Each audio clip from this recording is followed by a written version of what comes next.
मुनीब है और इन्होंने आज हमें मुनीब देवा, इनकी ख़ानदानी पॉलिटिक्स के साथ इनका बड़ा वास्ता रहा है और डॉक्टर लतीफ़ देवा के ये भाई के लड़के हैं, हम उनकी भी बहुत इज़्ज़त करते हैं। तो आज इनका पार्टी में आना, इस्लामाबाद से हमारी पार्टी में शामिल होना, ये पार्टी के लिए बहुत ही नेक शुगून है।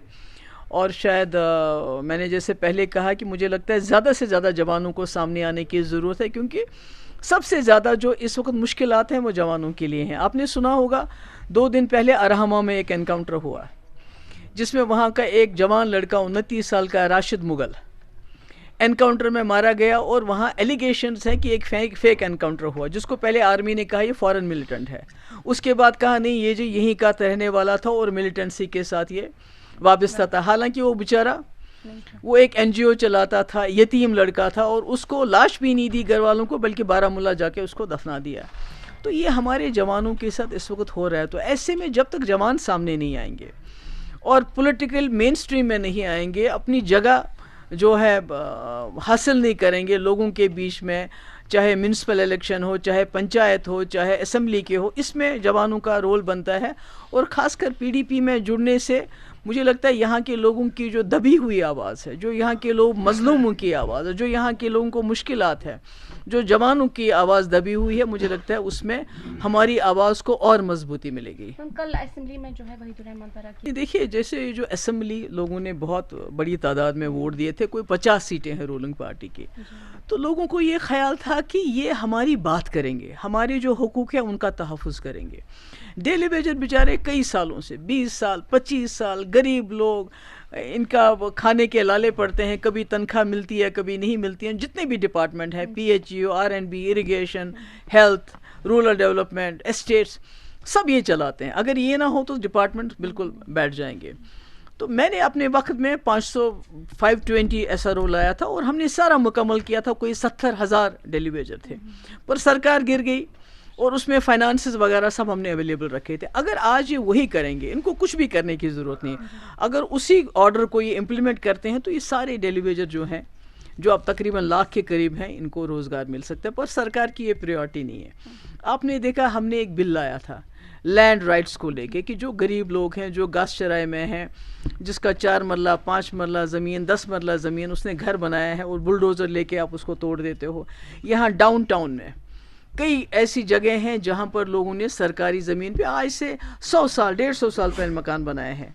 वो उन ज़मीन उनके नाम पे नहीं है। बेचारा कोई जाता है लोन लेने के लिए, उसको कहती है तुम्हारी ज़मीन नहीं है।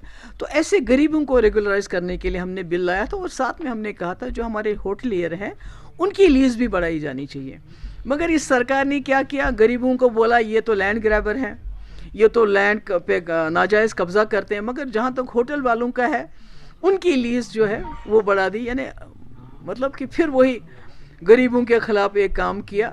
अच्छा है होटल वालों की लीज़ बढ़ी, मुझे बड़ी खुशी है, क्योंकि वो भी हमारे लोग हैं, मगर उसके साथ गरीबों का भी सोचना चाहिए था। इसी तरह से आपको पता होगा आज असेंबली में एक और ड्रामा होने वाला है, रेजोल्यूशन करेंगे कि भाई हमारे पावर प्रोजेक्ट वापस दे दीजिए, जबकि 2-3 दिन पहले खुद उमर साहब ने 2 नए पावर प्रोजेक्ट NHPC को दे दिए।